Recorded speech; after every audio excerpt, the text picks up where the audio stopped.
Eh bien, bonjour à tous et bienvenue. Je suis heureux de vous retrouver pour ce dernier live technique pommes de terre sur le sujet et sur la thématique stockage.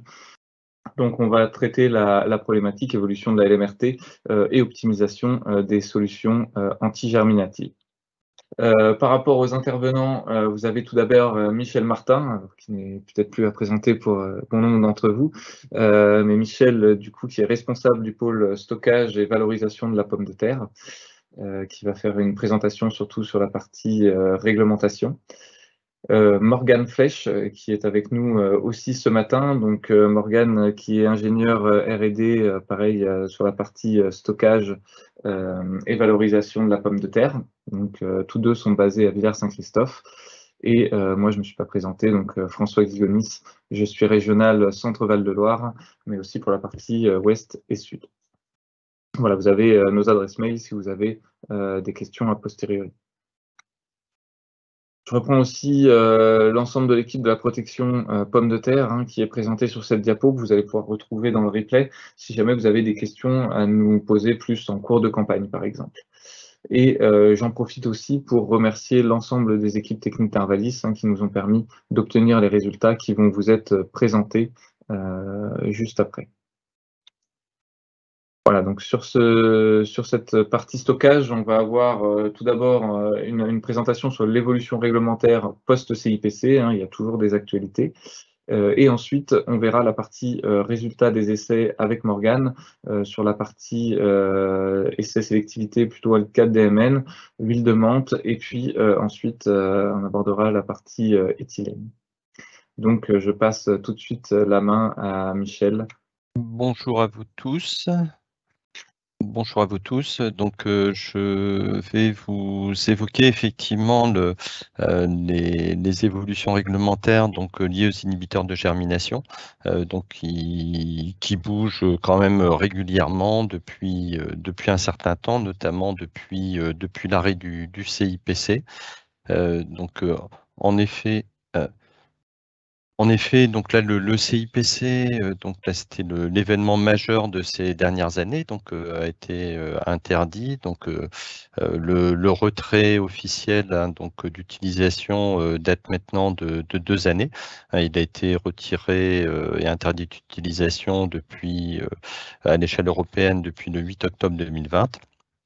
Suite à quoi, donc là, la question se posait, je le rappelle, de la persistance du produit dans les bâtiments de stockage. Et un gros travail s'est engagé à l'échelle européenne pour valider la possibilité d'avoir le maintien d'un niveau suffisant de LMR pendant un certain temps pour faire face à ces possibilités de risque de contamination croisée. À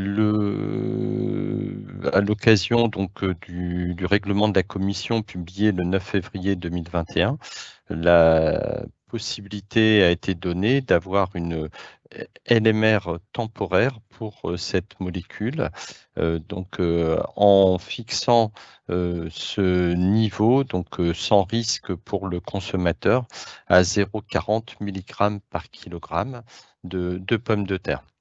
Et donc, c'est cette LMR temporaire qui est désormais en cours depuis la campagne précédente. Cette fixation d'une LMR temporaire s'est toutefois faite au niveau de la commission sous condition, sous condition de mettre en place en fait des plans de surveillance annuels, et d'en communiquer les résultats à la commission par des rapports à la fin de chaque année. Le premier rapport ayant été fixé au 31 décembre 2021, sur la base d'un plan de surveillance mis en place au cours de la campagne 2020-2021. Et donc là, ces plans de surveillance doivent s'échelonner d'une année sur l'autre pour vérifier l'évolution de la baisse en résidus attendue sur les tubercules. Donc, sur ce premier plan de surveillance, il a été mis en place au niveau européen à l'initiative de la Potato Value Chain, qui rassemble l'ensemble des acteurs de la filière pomme de terre à l'échelle européenne, donc les organisations professionnelles et interprofessionnelles. Donc sur la pomme de terre de transformation, le marché du frais, la pomme de terre de fécule, les snacks également. Les producteurs plus directement donc au travers du Copac-GK.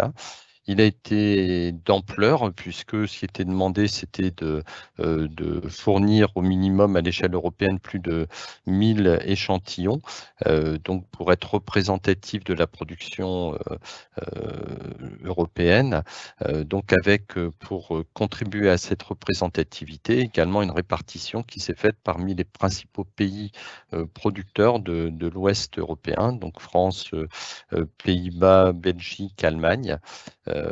Donc au prorata de leur importance de production. Donc là, au niveau France, une contribution de plus de 350 échantillons, donc on a atteint quasiment 400 échantillons, a été fait. Donc c'est ce plan de surveillance mis en place sur la campagne 2020-2021 a donné lieu à la rédaction d'un rapport qui a été soumis à la Commission en fin d'année dernière, donc fin décembre 2021. Ce rapport a été examiné tout d'abord par l'EFSA, donc sur le début de cette année 2022, pour être également remonté vers les États membres qui ont échangé à l'occasion des réunions du SCOPAF résidus, des comités permanents résidus, pour valider le maintien de cet LMR temporaire. Mais compte tenu des données fournies par le plan de surveillance, il a été proposé d'abaisser ce niveau de LMR temporaire initialement fixé à 0,40 mg par kilo, pour l'abaisser à 0,35 mg par kilo. Cela a nécessité quand même la mise en place d'un vote officiel entre les États membres, vote qui en fait a été officialisé fin septembre de cette année, donc il y a quelques mois maintenant, pour être ensuite inscrit dans les textes réglementaires au niveau européen. Et donc, on peut s'attendre à ce que cette LMR temporaire, donc de 0,40 mg par kilo qui est en cours à l'heure actuelle, évolue. En ce qui concerne la date d'évolution vers cette 0,35 mg par kilo, pour l'instant, pas trop de précision. Cette évolution risque de se faire entre le mois de février et juillet en fait de l'année prochaine, c'est-à-dire si tout se passe bien, certainement entre les deux campagnes de conservation, qui permettra d'avoir une transition facile entre ces deux niveaux de LMR temporaire. Le CIPC, donc c'est un point important, mais bon, il y a également d'autres évolutions réglementaires sur d'autres matières actives, et notamment le diméthylnaphthalène, qui représente aujourd'hui une utilisation assez importante, voire très importante dans les installations de stockage. Et donc, pour ce diméthylnaphthalène, il y a eu beaucoup de discussions, notamment autour de la problématique de contamination croisée, soit par des pommes de terre qui n'étaient pas traitées et sur lesquelles on retrouvait des résidus de produits, soit également par la détection de résidus de DMN sur quelques échantillons également d'autres produits végétaux, ce qui pouvait poser problème ensuite pour la commercialisation, même si ces teneurs étaient faibles. Donc là, en effet, le diméthylnaphthalène sont des composés très volatiles et donc qu'on peut identifier naturellement sur de nombreux produits végétaux, comme la pomme, le café, le haricot, le raisin, le maïs, la tomate, le pavot, la rhubarbe, etc. Donc beaucoup de produits végétaux sur lesquels on était susceptible de trouver des mesures de résidus, donc avec des valeurs qui bon, quelquefois peu nombreuses, avec une forte variabilité, mais qui établissaient des niveaux de présence, donc entre 0,4 et plus de 60 microgrammes par kilogramme sur ces quelques-uns de ces produits végétaux. D'où il apparaissait important de prendre en compte cette problématique autour de ces détections un peu je vais dire parasites de résidus de diméthylnaphthalène dans des cas un petit peu spécifiques. Bon, ça a demandé quand même pas mal de temps et d'examen de dossiers à l'échelle européenne, mais qui s'est finalement traduit, je vais dire tout dernièrement, donc par le règlement 2022-1346, donc du 1er août 2022, qui va officialiser, donc à partir du 22 février de l'année prochaine, des teneurs en résidus naturels acceptables jusqu'à 0,05 mg par kilo sur fruits et légumes, donc en dehors des cultures bio. Pour la pomme de terre, c'est un cas un petit peu particulier, puisqu'en fait, la pomme de terre, comme on utilise le produit sur les tubercules, en conventionnel, en fait, c'est la LMR qui est prévue dans le règlement donc, des produits phytosanitaires qui s'appliquent, c'est-à-dire 15 mg par kilo. Donc là, bon, il n'y a pas de souci. Il restait quand même le cas de l'agriculture biologique, pour lequel là, on trouvait quelques traces de la molécule. Et donc là, c'est un cas un petit peu particulier parce que lorsqu'on est dans le cadre de l'agriculture biologique, en fait, c'est d'abord le règlement agriculture bio qui s'applique, à savoir, normalement, on ne doit pas trouver de résidus de protéophytosanitaires, donc c'est la valeur, le seuil de détection de 0,01 mg par kilo qui doit s'appliquer. Par contre, là, il est possible, si après enquête, de détection, si on trouve la présence de résidus sur ces pommes de terre, et après enquête, si on s'aperçoit que on avait bien eu une absence du traitement ou que on n'a pas eu de contamination croisée qui avait pu être détectée, à ce moment-là, on pourrait conclure également à une présence naturelle et ce seuil de 0,05 mg par kilo peut s'appliquer sur ces pommes de terre bio. Alors j'ai refait un petit peu compliqué tout ça, j'ai refait 2 petits tableaux pour mieux comprendre un petit peu la situation, hein. Alors tout d'abord, la situation d'aujourd'hui, jusqu'au 22 février de l'année prochaine, hein, c'est-à-dire que là, pour la pomme de terre en conventionnel, jusqu'à 15 mg par kilo de pommes de terre, de DMN, on n'a pas de problème. Les tubercules sont jugés conformes puisque la teneur en résidus, tant que la teneur en résidus n'est pas dépassée, ne dépasse pas ce seuil. Pour les autres produits, qu'il s'agisse de pommes de terre en AB, pour tous les autres fruits et légumes, normalement, donc là, c'est dès qu'on a un dépassement de 0,01 mg par kilo, le produit ne devient plus conforme, soit parce qu'il ne correspond plus à la,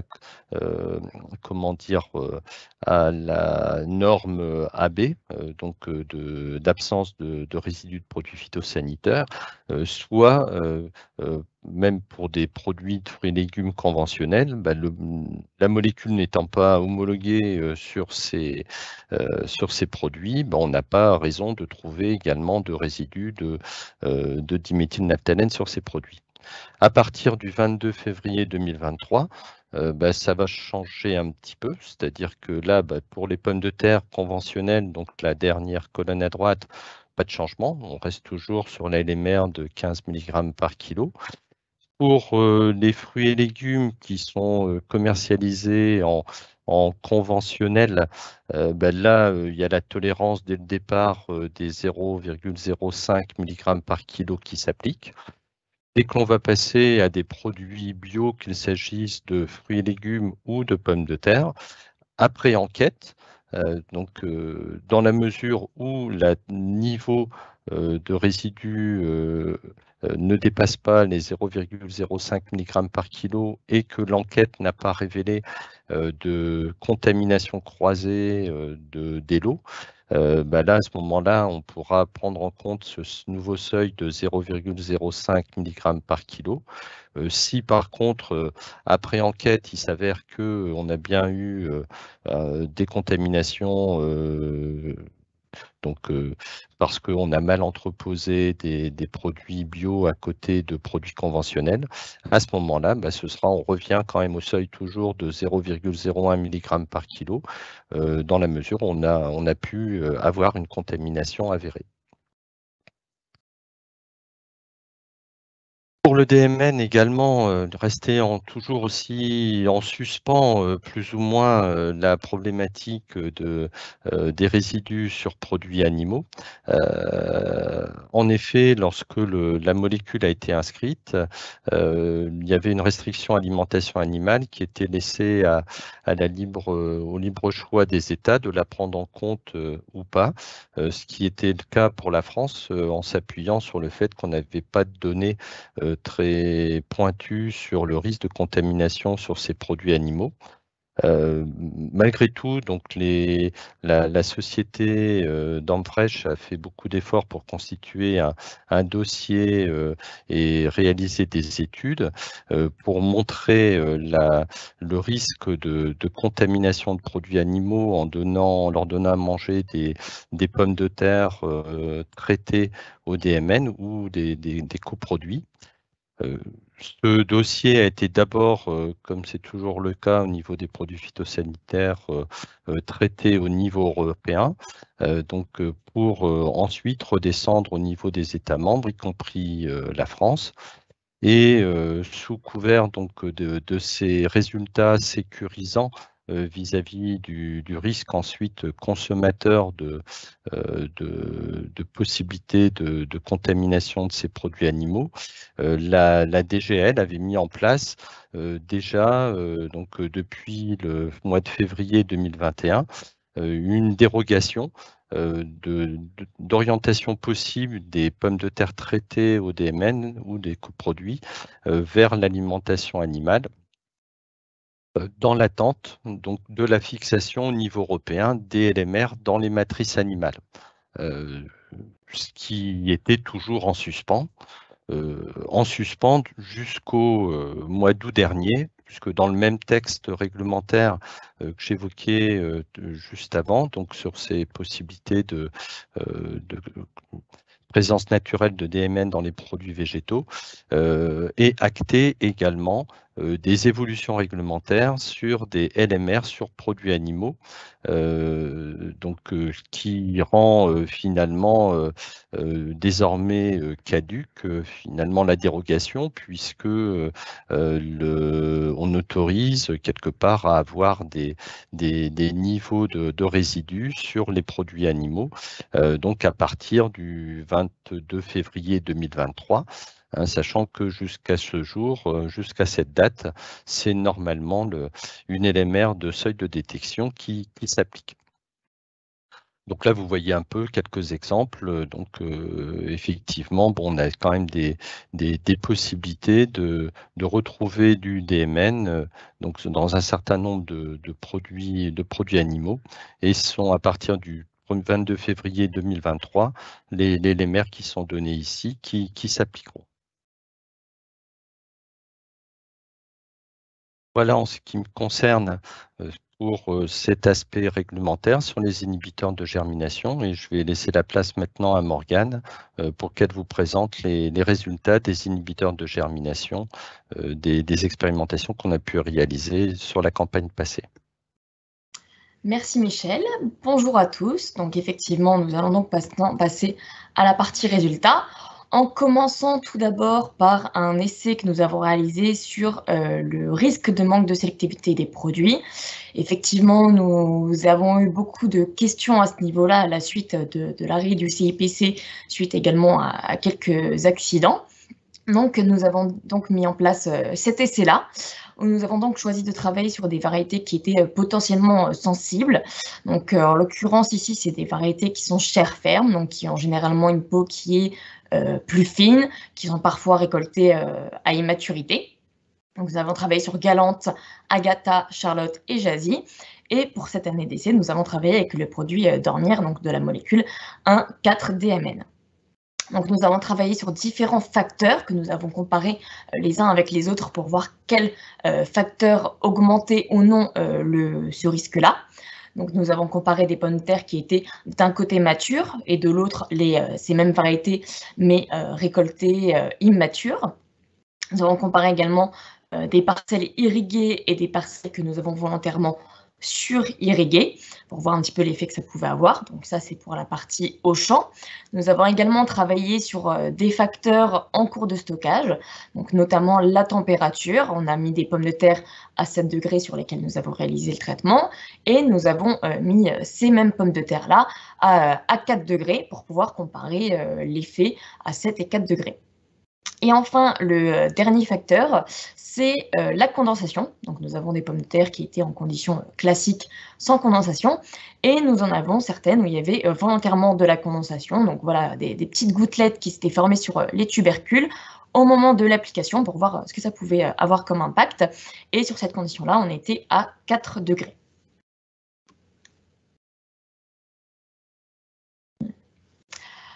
Donc, au niveau un petit peu des conditions de l'essai, on a appliqué 15 ml par tonne du produit Dormir sur des cellules expérimentales à Villers-Saint-Christophe d'une capacité de 8 tonnes de pommes de terre.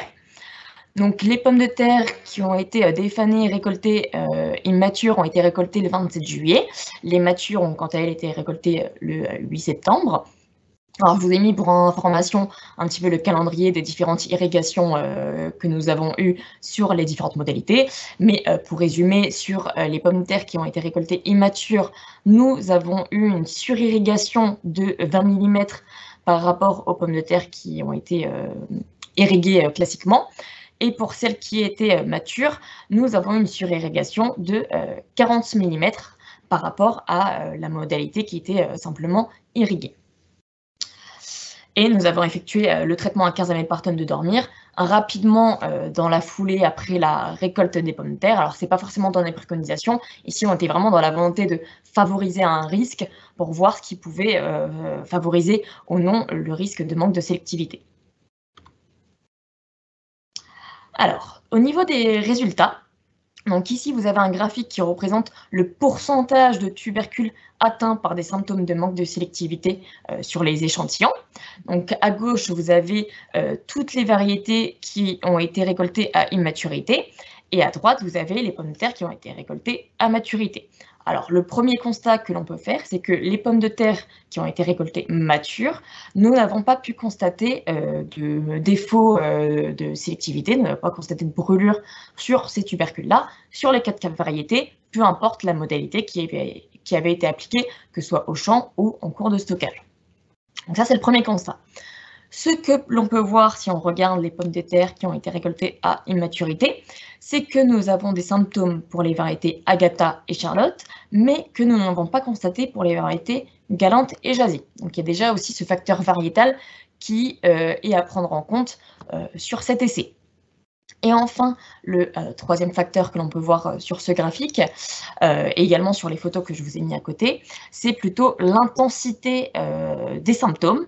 Alors effectivement, sur Agatha, nous avons plutôt vu des symptômes qui étaient assez légers, donc vous pouvez voir sur cette photo-là.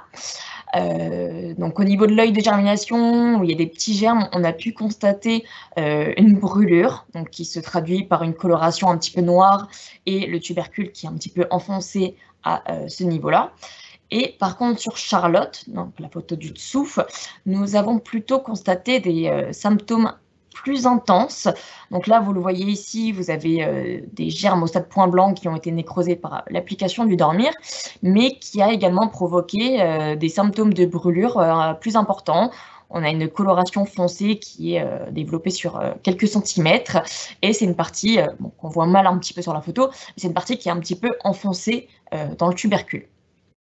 Donc les 3 constats à ce niveau-là. Maintenant, on va faire un focus sur les tubercules qui ont présenté des symptômes pour voir vraiment quelles modalités ont favorisé un petit peu ces problèmes. Donc ici, vous avez toujours un graphique avec le pourcentage de tubercules qui était atteint, du coup, pour les tubercules immatures, pour les 2 variétés qui ont présenté des symptômes, Agatha et Charlotte. Alors, le premier constat que l'on peut faire, c'est que forcément, sur nos 2 témoins non traités, nous n'avons pas constaté de symptômes de manque de sélectivité, comme ils n'ont pas reçu du traitement dormir. Ensuite, sur la modalité qui a reçu du dormir, mais qui était stockée à 7 degrés sur une irrigation classique, on a constaté environ 3% de symptômes sur la variété Charlotte. On n'a pas constaté sur la variété Agatha.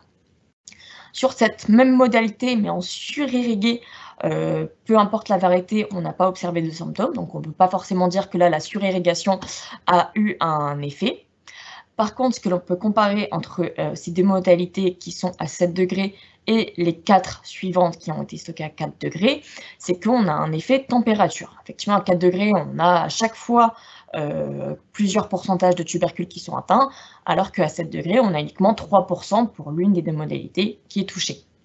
Donc, un peu plus en détail, le dormir à 4 degrés en conditions irriguées, on a à peu près 2-3% de tubercules atteints pour Agatha, on a un peu moins de 10% pour la variété Charlotte. Si on compare avec la même modalité qui a été surirriguée, on a plus de symptômes pour la variété Agatha, on a un peu plus de 10%, mais par contre, on en a un petit peu moins pour la variété Charlotte. On passe d'un peu moins de 10% en irrigué à un peu plus de 5% pour la modalité qui est surirriguée. Donc, on ne peut pas forcément dire que la surirrigation favorise l'impact sur les tubercules à ce niveau-là. Pour la modalité qui a été traitée sur des tubercules qui ont eu volontairement avec de la condensation en irrigué, on a quelques symptômes pour la variété Charlotte, mais on n'en a pas pour de l'Agatha. Et par contre, sur la dernière modalité que nous avons, 4 degrés, condensation et surirrigation, c'est là où nous avons nettement plus de symptômes pour les 2 variétés. Agatha, on dépasse 30% de tubercules qui sont atteints. Et pour Charlotte, on est à environ 25% de tubercules qui sont atteints. Donc ici, en fait, on va bien voir que c'est le cumul des facteurs à risque qui vont vraiment impacter sur cet essai ces symptômes. Alors, pour conclure sur cet essai sélectivité, alors on peut voir qu'il y a différents paramètres qui vont influencer. Donc, le premier, c'est l'immaturité. Sur les pommes de terre qui ont été récoltées matures, nous n'avons pas pu constater ces types de symptômes. On a également la variété qui influence sur la sélectivité. On a vu que Galante et Jazzy n'avaient pas eu de symptômes, contrairement à Agatha et Charlotte, on a pu en constater. Et ça va également influencer sur l'intensité des symptômes. On a eu des symptômes qui étaient globalement plus forts sur Charlotte par rapport à de l'Agatha. On a pu également voir qu'il y avait la température de stockage qui avait eu une influence. On avait beaucoup plus de symptômes à 4 degrés comparé à un stockage à 7 degrés. Et enfin, c'est vraiment le cumul de ces facteurs à risque qui a vraiment maximisé les tubercules qui ont été touchés par ces symptômes, donc à savoir des pommes de terre qui étaient immatures, stockées à une température assez fraîche, avec une condensation et qui ont été surirriguées. C'est vraiment le cumul qui a vraiment favorisé sur cet essai-là.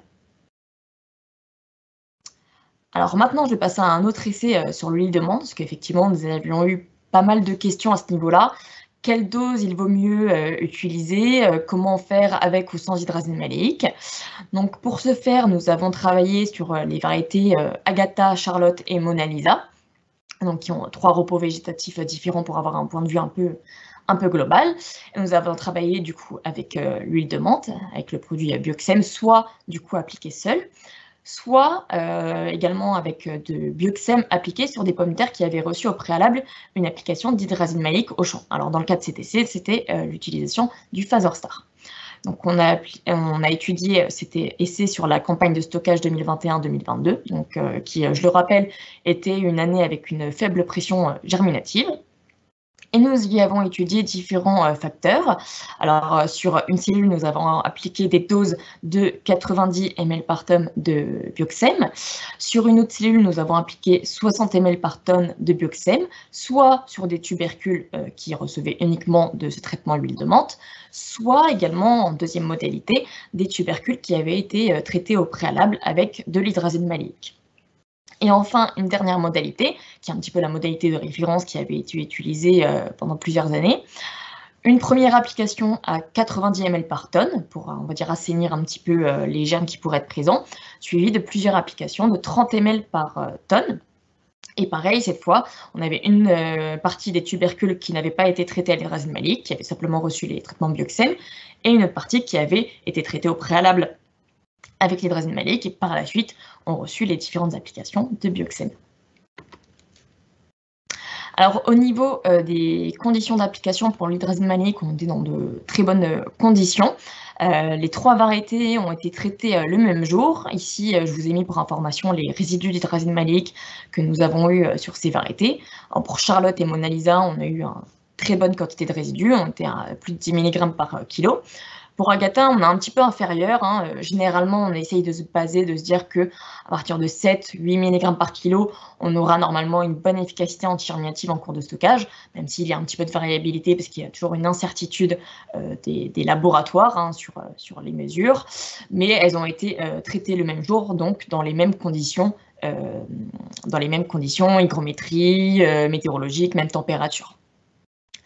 Au niveau des doses de bioxème, on a été sur les mêmes doses qui ont été appliquées au cours de la campagne pour les modalités 90 ml par tonne, 60 ml par tonne et 90 ml par tonne suivi d'application à 30 ml par tonne. Donc sur les modalités qui n'ont pas reçu d'hydrazine maléique au champ, on a appliqué la même dose pour que ce soit correctement comparable. Et pour les 2 modalités qui ont reçu de l'hydrazine maléique au champ au préalable, nous avons effectué les applications d'huile de menthe plus tard en cours de saison, puisque sur les premiers mois de stockage, nous avons l'efficacité de l'hydrazine maléique qui est présente et qui permet du coup d'économiser les premières applications. Alors d'autant plus ici, puisque nous étions dans une pression germinative qui était faible. Donc nous avons commencé les premières applications de bioxème sur ces modalités traitées à l'hydrazine maléique fin décembre. Alors, au niveau des résultats, ici, vous avez l'indice de germination. C'est un indice que nous calculons en fonction de la longueur du germe le plus long sur les tubercules, qui va de 0 à 100, donc 100 étant le maximum. Ici, c'est l'indice de germination moyen pour les 3 variétés sur cette campagne-là de stockage. Et nous sommes ici, après 8 mois de stockage, à 7 degrés. Alors, le premier point que nous pouvons voir, c'est que nous avons notre témoin non traité qui a notre échelle maximale de germination. On est à 100 pour nos témoins non traités. Pour le phasor star, alors forcément, on a une efficacité, un indice de germination qui est plus faible que le témoin non traité, mais qui est quand même important, parce qu'après 8 mois de stockage, l'hydrazine maléique seule ne peut pas suffire pour garder un bon contrôle de la germination. Ensuite, pour la modalité bioxème, donc la modalité un petit peu de référence qui a reçu une application à 90 ml par tonne, puis des applications de 30 ml par tonne, nous avons un indice de germination qui est un peu plus de 30. Alors c'est un indice qui est correct, qui pourrait être un petit peu mieux, mais qui reste correct. On obtient une efficacité qui est meilleure avec l'application de l'hydrazine maléique au préalable. Donc sur cette modalité-là, on a eu uniquement des traitements à 30 ml par tonne. Nous n'avons pas réalisé sur celle-ci la première application à 90 ml par tonne. Et on voit qu'on a une meilleure efficacité, ce qui est effectivement, même si le phasor star seul ne permet pas d'avoir un bon contrôle de la germination sur 8 mois de stockage, comme c'est une molécule qui a pas mal de résidus dans les tubercules, puisque c'est son mode d'action, elle va permettre de ralentir l'élongation des germes, même après 6-7 mois de stockage, et qui donc va avoir un effet intéressant avec le produit curatif, qui va faciliter du coup son utilisation, parce que effectivement, l'huile de menthe va avoir une meilleure efficacité sur des petits germes. C'est plus facile à nécroser que des germes qui sont plus conséquents. donc un gain d'efficacité à ce niveau-là. Sur notre modalité Bioxem, avec des applications assez élevées à 90 ml par tonne, donc ce qui est le maximal que nous pouvons faire sur une application, on est sur une efficacité qui est assez similaire entre les deux modalités, Phaser Bioxem 30 ml et Bioxem seul 90 ml par tonne. On a un gain un petit peu supplémentaire avec le Bioxem avec des applications de 60 ml par tonne. Ici, on était, comme je vous le disais, sur une année de germination à faible pression. Et du coup, le 60 ml par tonne sur une fréquence d'application qui était du coup un petit peu plus fréquente par rapport aux 90 ml par tonne. On a eu une bonne efficacité sur des stades point blanc qui permet d'avoir un très bon indice de germination. Et sur notre dernière modalité, avec l'hydrazine maléique, du coup, avec des applications de 60 ml par tonne, on a eu encore un gain d'efficacité par rapport aux 60 ml seul, parce que comme je vous le disais, voilà, l'hydrazine maléique va ralentir la germination et donc aider l'application de l'huile de menthe à être réalisée sur des petits germes et donc favoriser leur nécrose. Alors ici, on est quand même sur une année de germination qui est faible. Le 60 ml par tonne pourrait être insuffisant sur des germes qui dépassent le stade de point blanc. Sur des germes qui sont plus conséquents, je pense notamment au cas de cette année, il pourrait être quand même préférence d'utiliser des applications de 90 ml par tonne. Donc pour conclure sur cet essai, alors globalement on a une bonne efficacité de l'huile de menthe, même si on a vu qu'il pourrait être intéressant de favoriser des doses qui sont plus conséquentes, plutôt du 60 ml, 90 ml, notamment pour les modalités qui n'ont pas été traitées à l'hydrazine maléique. Donc on l'a vu, l'application d'hydrazine maléique améliore l'efficacité en cours de stockage, peu importe la dose de Bioxem qui est appliquée par la suite, on a quand même un gain d'efficacité. Une intervention sur des petits germes de cette huile essentielle, cette huile de menthe, limitera tout d'abord les résidus de germes nécrosés qui peuvent un petit peu freiner sur le marché du frais et favorisera une meilleure efficacité sur les applications de curatifs. C'est tout de même la surveillance du stockage qui va être très importante et à avoir un bon compromis entre la dose qui est appliquée et la fréquence. Donc voilà, comme je vous le disais, là, cet essai a été réalisé sur une campagne à faible pression germinative. Cette année, on est sur une campagne à très forte pression germinative, donc il faut quand même s'adapter à ce point de vue-là. Et il y a quand même pour perspective de reconduire du coup cet essai sur une forte pression germinative pour voir un petit peu les différences qu'on pourrait l'avoir. Et enfin, le dernier essai que j'ai à vous présenter, c'est un essai sur l'éthylène sur des variétés industrielles, parce qu'on a eu beaucoup de questionnements à ce sujet-là. Quelle concentration on peut appliquer? Comment réaliser les premières applications, les premières semaines de démarrage de l'éthylène? Donc pour ceci, nous avons travaillé à 2 concentrations d'éthylène, 4 ppm et 10 ppm, avec le système BioFresh sur nos cellules expérimentales. Et nous avons travaillé sur 9 variétés industrielles. Donc nous avons Marques, Amigo, Magnum, Challenger, Russet Burbank, Daisy. Et en chips, nous avons Opal, VR808 et Lady Claire. Donc nous avons travaillé sur la même campagne de stockage 2021 et 2022. Et nous avons étudié différents facteurs. Donc nous avons déjà 2 concentrations étudiées pour l'éthylène, comparées avec une référence Bioxem, donc la référence qui est un petit peu classique, le 90 ml par tonne suivi de plusieurs applications à 30 ml par tonne. Et pour les modalités à l'éthylène, nous avons redivisé en 2, c'est-à-dire que nous avons réalisé des applications à 4 ppm augmentation continue.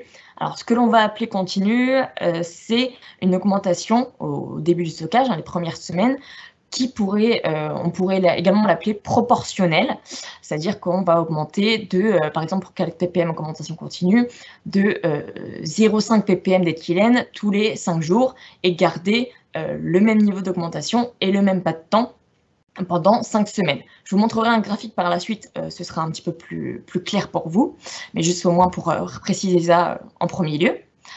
Donc, on a eu la même chose pour le 10 ppm en augmentation continue. Donc, vraiment une augmentation pas à pas de manière un petit peu proportionnelle, donc qui met un petit peu de temps à monter. On est à peu près sur 5 semaines d'augmentation.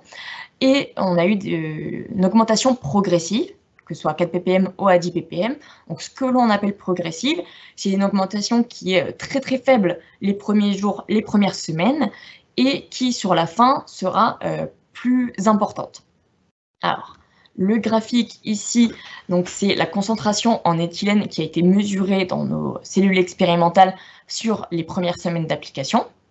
Alors, ce que je vous disais ici en vert, que nous pouvons voir, c'est notre modalité en 10 ppm continue.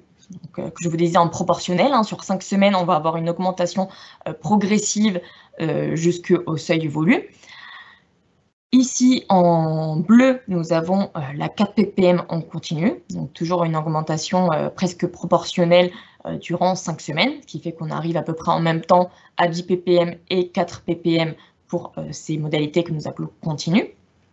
Et de manière un petit peu différente, nous avons le 10 ppm progressive et le 4 ppm progressive, qui sont très similaires au début. Hein, on n'a presque pas de différence également avec le 4 ppm en continu, et qui commence à se différencier sur la fin, où nous avons une augmentation qui est, entre guillemets, un petit peu plus rapide, un petit peu plus violente. Hein. Et on arrive du coup plus rapidement en concentration maximale en éthylène par rapport aux modalités que nous appelons continues. Alors ici, ce qui va être important de retenir pour la suite de la présentation, c'est que sur la modalité 10 ppm continue, c'est la première modalité où on aura une concentration plus forte en éthylène par rapport aux autres. Même si on arrive plus tardivement à 10 ppm, c'est vraiment cette partie-là qu'il faut retenir. Et la 4 ppm continue, c'est celle où nous arrivons le plus tardivement à une forte concentration en éthylène. C'est vraiment ces deux points qu'il faudra retenir pour la suite de la présentation. Alors, nous avons travaillé à 7 degrés tout au long du stockage. Nous avons effectué le suivi en CO2, donc, puisque je le rappelle, le CO2 pourrait avoir tendance à augmenter la coloration à la friture, donc il est très important de le suivre et de garder un taux assez faible. Donc ici, nous étions à environ 1500 ppm tout au long de cet essai, avec quelques pics très courts qui étaient à 3000 ppm et qui sont vraiment été très ponctuels. Au niveau des notations, nous avons effectué une notation de germination après 8 mois de stockage et nous avons suivi la coloration à la friture, donc à partir de la date des 0, hein, c'est le point de départ avant de commencer les applications d'éthylène. Nous avons effectué des notations tous les mois jusqu'à 8 mois de stockage. Alors ici, au niveau des résultats, donc vous avez toujours l'indice de germination qui va de 0 à 100. Ici, c'est une moyenne pour l'ensemble des variétés après 8 mois de stockage à 7 degrés. Donc tout d'abord, le premier point que l'on pourrait constater, c'est qu'on a tout de même un indice de germination qui est plus faible avec les références Bioxem comparé en moyenne avec les modalités qui ont été traitées à l'éthylène. Le deuxième point que l'on peut voir, c'est que la modalité 4 ppm continue, alors rappelez-vous, c'est celle qui arrive le plus tardivement en concentration en éthylène, a un indice de germination plus fort, qui est significativement plus fort par rapport aux autres modalités traitées à l'éthylène. Nous pouvons donc après constater que nous avons la modalité 4 ppm progressif et 10 ppm progressif, donc qui avait une augmentation très faible les premiers jours, les premières semaines et un petit peu plus forte sur la fin, où on n'a pas vraiment de différence d'indice de germination à ce niveau-là. Hein. Encore une fois, on est sur une pression germinative qui était faible et qui du coup diminue quand même un petit peu les différences que nous pourrions avoir entre les modalités.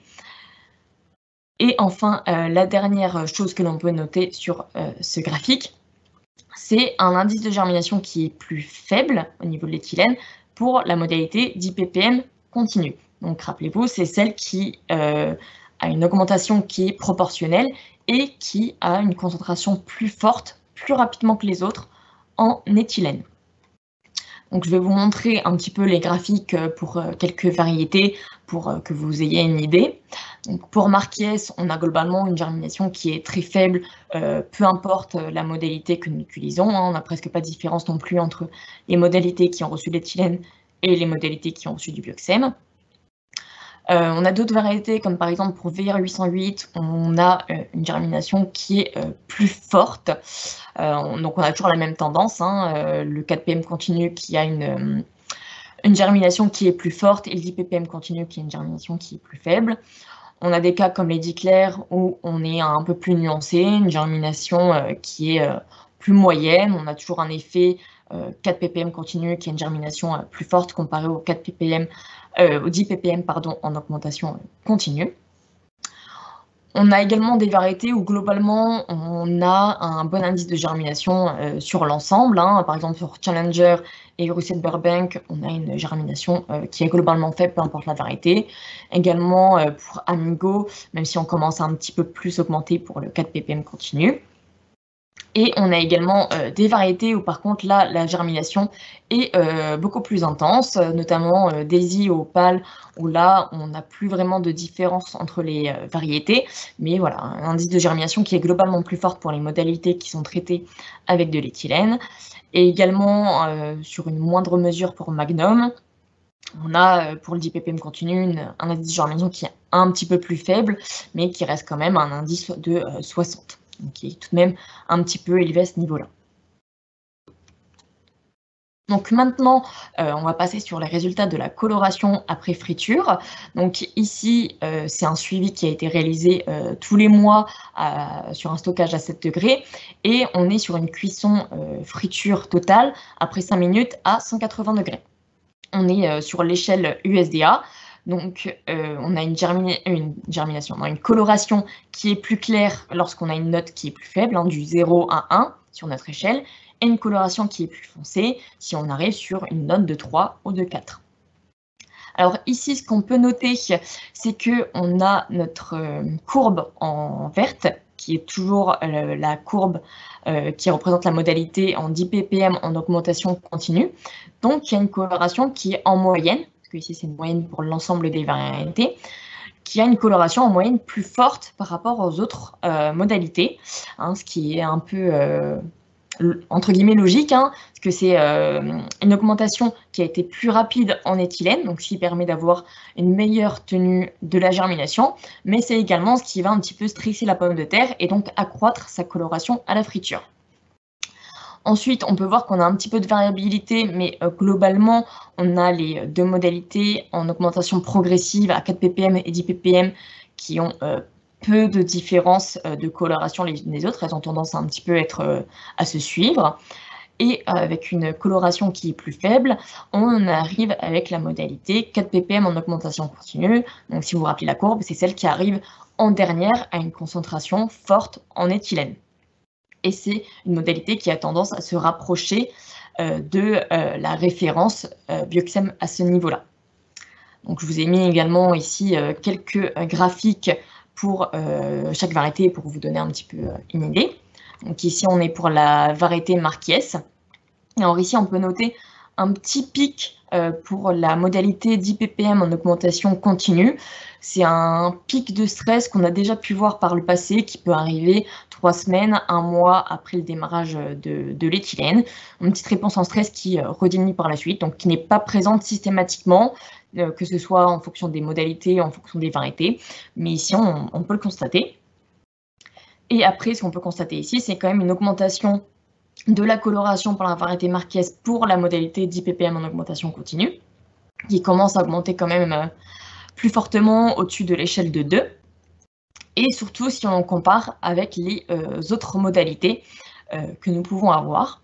Et ici, vous avez la modalité 4 ppm en augmentation continue qui a toujours une coloration plus faible pour les modalités qui ont été traitées à l'éthylène et qui est relativement proche de la référence Bioxem. Alors ici, je vous ai mis pour information quelques photos de nos échantillons qui nous ont servi à réaliser ces notations. Donc généralement, j'ai mis le 4 ppm continu qui a globalement une coloration plus faible et le 10 ppm continu qui a globalement une coloration plus intense. Alors ici, pour Magnum, on peut voir que globalement, on a une coloration qui est assez faible. On est globalement inférieur à 1,5 sur l'échelle, même si on a toujours un petit peu une augmentation un petit peu plus forte pour le 10 ppm en augmentation continue, mais on a un petit peu moins de différence pour les autres modalités traitées à l'éthylène. On est sur une coloration qui est globalement plus faible pour cette variété-là. Pour Amigo, on a une coloration qui est un petit peu plus élevée, notamment pour toujours la modalité 10 ppm augmentation continue. On dépasse l'échelle de 2. Pour les autres, on est un petit peu plus faible après 8 mois de stockage, notamment sur le 4 ppm augmentation continue. On a une coloration qui est très claire. Pour Challenger, par contre, là, on a une augmentation, notamment sur la fin de stockage, qui devient beaucoup plus élevée. Ici, il y a un petit problème pour l'échelle, mais ici, il manque bien le mois de mars, et ici, c'est bien le mois de juillet, le dernier point, comme sur les autres graphiques. Et ici, on peut voir que quand même, on a une augmentation à la coloration qui est beaucoup plus élevée. On le voit également sur la photo. On est en moyenne proche de l'échelle de 3, donc ça veut dire que nous avons quand même plusieurs frites qui sont en notation 3 ou en notation 4. Et même pour la modalité 4 ppm augmentation continue, on a quand même une coloration qui devient plus forte sur cette fin de stockage. J'ai mis également la variété Russet Burbank. Donc là également, on a une augmentation de la coloration qui est assez forte. On est proche de l'échelle de 3 pour la 10 ppm augmentation continue. Alors ici, on a une petite, une décroissance de la coloration à la friture. En février, on avait eu une petite coupure de courant qui avait enclenché un petit problème dans les propagations de l'éthylène. Et donc, il y a une petite coupure et il y a eu un redémarrage de l'éthylène par la suite. Donc, ce qui a fait descendre un petit peu la coloration, ça a un petit peu perturbé la coloration pour cette variété-là. Mais ce qui est intéressant de noter, c'est que toutes les variétés étaient stockées ensemble et qu'il n'y a que cette variété-là qui a eu une réaction. Les autres variétés n'ont pas eu de réaction. Donc, c'est assez intéressant tout de même à noter. Là, maintenant, on va passer à les résultats pour la coloration après friture pour les chips. Donc, cette fois, ça a pris une friture complète pour les chips. Ce qu'il faut noter ici, c'est qu'on est sur une échelle différente pour les chips. Donc, c'est inversé. C'est-à-dire que sur des notes élevées, sur du 7, 8, 9, on va être une coloration qui est claire, contrairement à des notations plus basses, 0, 1, 2, on va être sur une coloration qu'on va dire plus foncée. Alors, pour les chips, c'est un petit peu plus délicat, c'est ce qu'on avait déjà pu constater dans d'autres essais, c'est qu'on a beaucoup plus de variabilité des résultats et on arrive moins à tirer des conclusions, des résultats qui sont un petit peu moins fiables. Là, sur les frites, vous voyez bien qu'on avait toujours les mêmes tendances sur les différentes variétés. Sur les chips, ce n'est pas forcément le cas. Alors, sur la moyenne des 3 variétés chips, on peut tout de même voir que au début, les décembre-janvier, on a toujours la modalité 10 ppm augmentation continue qui a une coloration plus foncée. N'oubliez pas l'inversion de l'échelle ici. Et ici, qui continue à être un petit peu stable et qui n'est pas la plus foncée après 8 mois de stockage. On a une petite variabilité. On peut quand même voir ici que en bleu clair, la référence Bioxem a quand même tendance à avoir une coloration plus claire par rapport aux autres, mais un petit peu plus de variabilité. Je vous ai mis un exemple ici avec la variété VR808. Alors ici, on peut bien voir, on a une coloration plus foncée avec le 10 ppm d'augmentation continue en vert. Sur le début du stockage, mais après sur mars-avril, c'est au final la modalité qui a une coloration la plus claire. Et sur la fin du stockage, on ne peut pas vraiment constater de différence entre les modalités. Donc voilà, sur les chips, c'est un petit peu plus difficile d'avoir de réelles conclusions comme on a pu avoir sur les frites. On a toujours un petit peu plus de variabilité, c'est ce qu'on a déjà pu observer par le passé. Alors, pour conclure sur cette première année d'essai sur les différentes augmentations possibles de l'éthylène, comme vous pouvez le voir, c'est une période qui est très importante et à ne pas négliger. C'est une période qui peut durer entre 3 semaines et 5 semaines, mais qui a des impacts jusqu'à 8 mois de stockage. Donc, c'est vraiment une période qui est très, très importante. On a pu voir qu'on a un comportement qui est variable en fonction des variétés, que ce soit sur le comportement de la germination ou le comportement de la coloration à la friture. On a un meilleur contrôle de la germination avec le 10 ppm, donc, que nous avons appelé continu, ce qui paraît un petit peu normal puisque c'est la modalité qui a une concentration la plus forte en éthylène le plus rapidement par rapport aux autres. Mais à contrario, c'est également ce qui lui donne une coloration à la friture plus importante. Une coloration rapidement plus forte en éthylène va donc avoir tendance à un petit peu plus stresser les tubercules et à augmenter leur coloration à la friture. Donc ce qu'on pourrait un petit peu penser, c'est que pour une variété qui est très sensible à la coloration, on aura besoin d'avoir une augmentation très très progressive en éthylène les premiers jours, les premières semaines, parce que c'est là où on est vraiment le plus sensible, et une variété qui a un repos végétatif court, mais qui a une très bonne tenue à la coloration de manière générale, sur plusieurs années de coloration, il serait possible d'avoir une concentration plus forte plus rapidement, mais voilà, il faut tout de même être très précautionneux à ce niveau-là. Vous voyez, on a quand même de la variabilité. Pour le moment, on vous conseille tout de même de rester sur les variétés Marquès et Fontane. Alors malheureusement, Fontane devait être incluse dans cet essai, mais on a eu un problème de plan, du coup on n'a pas pu l'inclure. Marquès, on a vu que sur 3 modalités éthylène sur les 4, on avait une coloration qui était globalement bonne, mais sur la modalité 10 ppm continu, on a vu que quand même on avait une certaine augmentation sur la fin de stockage. Donc c'est toujours avoir une prudence sur les variétés que vous choisissez et toujours une bonne surveillance, même sur les variétés Marquès et Fontane. Il faut toujours avoir de la surveillance régulière pour pouvoir réagir rapidement si vous pouvez constater qu'il y a une augmentation de la coloration à la friture à ce niveau-là. Donc j'en ai maintenant fini pour les résultats d'essai. Je vais maintenant redonner la main à François pour la conclusion. Merci Morgane pour toutes ces présentations. Merci Michel aussi. Du coup, effectivement, je vais reprendre très rapidement nos préconisations, qui sont plus aussi des conseils par rapport aux différentes solutions. C'est des préconisations que vous pouvez aussi retrouver, bien entendu, dans nos choisirs qui sont disponibles en ligne gratuitement. Donc, tout d'abord, le but, c'est aussi de vous énoncer ça pour pouvoir vous puissiez vous constituer un programme grâce à ces différentes solutions.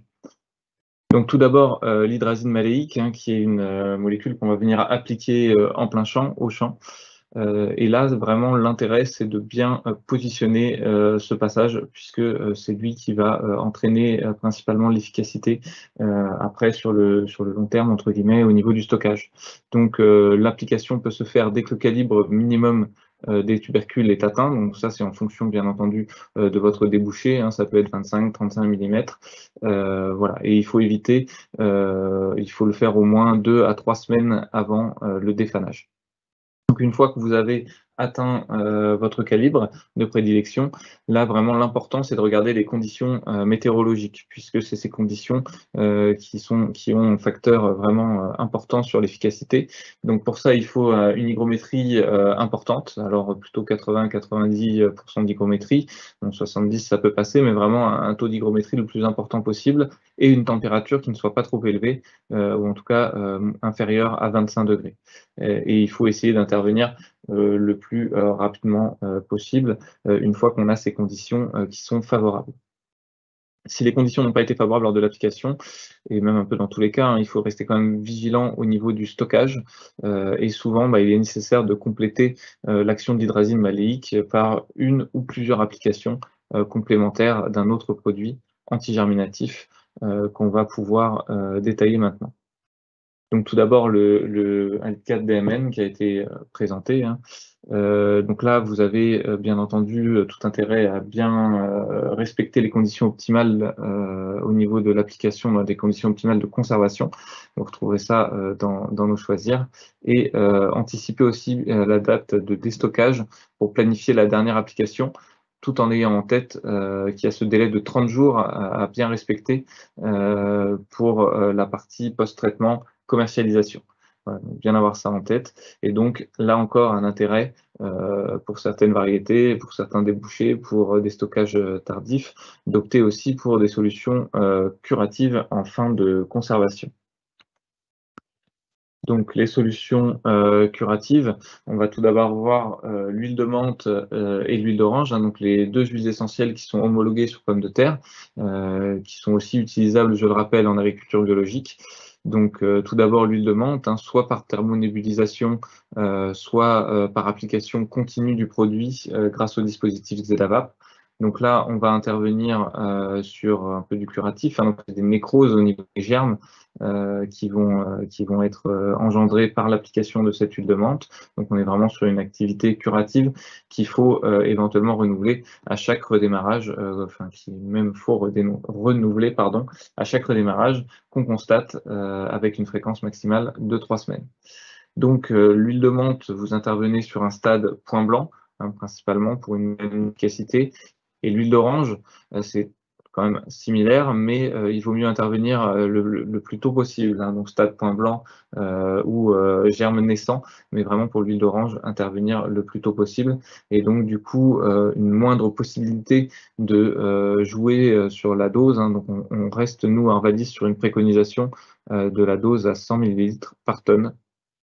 Voilà pour ce produit. Et enfin l'éthylène, dont nous a déjà beaucoup parlé Morgane. Donc là c'est pareil, hein, c'est un rappel important au niveau de la transformation industrielle. Donc nous, nos recommandations, c'est l'utilisation de l'éthylène sur la variété Fontane et Marquès, mais ensuite il est important de faire des contrôles réguliers au niveau de la coloration de la friture et de travailler de concert avec l'industriel si on souhaite utiliser cette solution. Et notamment, bien entendu, comme nous l'a dit Morgane, faire attention au niveau de CO2 qui impacte la coloration à la friture. Voilà pour ces solutions, hein. Donc le but, c'est pour vous de les combiner, hein, en fonction, bien entendu, de votre débouché, des variétés que vous allez utiliser et de votre type de stockage. Et quand on dit combiner, hein, c'est combiner sur le long terme, hein, c'est pas toutes les mettre au même moment. C'est un petit rappel.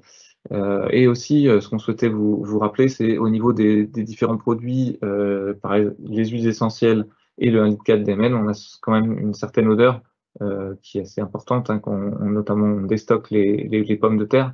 Donc pour le marché du frais, avant de les mettre sur le marché, c'est quand même intéressant, important de les mettre pendant 2 à 3 jours dans un espace suffisamment aéré pour qu'elles perdent un petit peu cette odeur.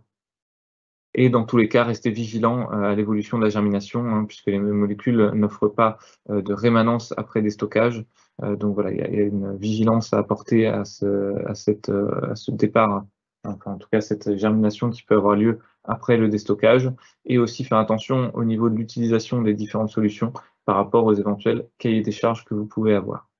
Et je vous rappelle aussi les différents intervenants avec leurs coordonnées si jamais vous voulez nous contacter après le live technique ou plus tard en campagne. Je vous rappelle aussi, pour ceux qui n'avaient pas l'information, cette journée nationale pommes de terre où ce sera le but aussi de nous retrouver tous ensemble, hein, puisque là on est en distanciel, mais c'est aussi important de se retrouver physiquement. Donc ce mercredi 25 janvier 2023, hein, à l'espace du Centenaire à Paris. Donc c'est plus le salon de l'Aveyron, mais c'est quand même juste à côté. Donc pour ceux qui connaissent, hein, c'est Paris 12e. Donc voilà, venez nombreux. Et si vous n'avez pas l'information, n'hésitez pas à nous demander l'invitation. Merci à tous et bonne journée. Au revoir.